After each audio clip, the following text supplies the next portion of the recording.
Ginalit ko ang mga kasama ko sa staycation namin dahil pagkatapos nilang maligo at magpalit ng pantulog, pinilit ko silang lumabas sa napakainit na weather at mag-tour sa Dubai Expo City.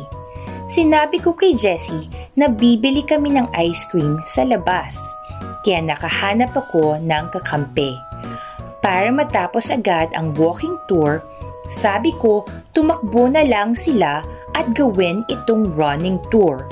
Sa totoo lang, mas tumagal siya kasi tumatakbo nga sila pero pabalik naman. Nung na-realize nilang inuuto ko lang sila kasi gumagawa ako ng content, binigyan nila ako ng ultimatum na iiwan nila ako. Dahil takot akong maiwan sa mga mumu, lumakad na kami papuntang bilihan ng ice cream. Kaya lang, wala palang ice cream dito, sabi ng staff sa counter. Naiiyak na si Jessie kasi ang haba nga naman ng nilakad niya para sa ice cream tapos ending wala.